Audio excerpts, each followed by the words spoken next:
Казакстан менен АКШнын ортосундагы тоо-кен тармагы жана маанилүү минералдар боюнча кызматташтык жаңы стратегиялык деңгээлге көтөрүлдү. Эл аралык тоо-кен металлургиялык конгрессинде сүйлөгөн сөзүндө АКШнын соода министринин орун басары Дэвид Фогель Вашингтондун минералдык ресурстар тармагында Казакстан менен өнөктөштүктү кеңейтүүгө, дүйнөлүк жеткирүү чынжырларын чыңдоого кызыктар экенин белгиледи. Белгилей кетсек, буга чейин Казакстан менен АКШ эки тараптуу сүйлөшүүлөрдүн жыйынтыгында тоо-кен жана экономика тармагында жалпы наркы 17 миллиард АКШ долларын түзгөн 29 келишимге кол коюшкан. Негизги артыкчылык алдыңкы технологияларды трансферттөө жана кошумча наркы жогору болгон өндүрүштөрдү өнүктүрүү болуп саналат.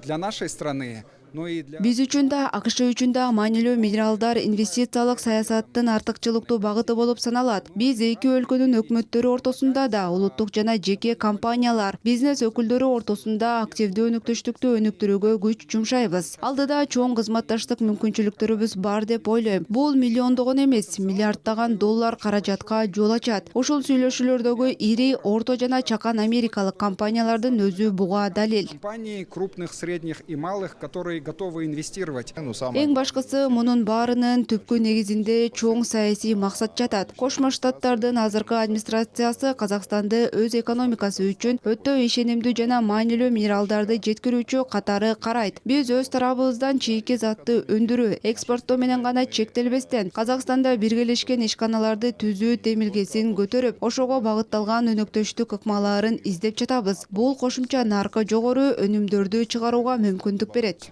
Стоимость к этому сырью.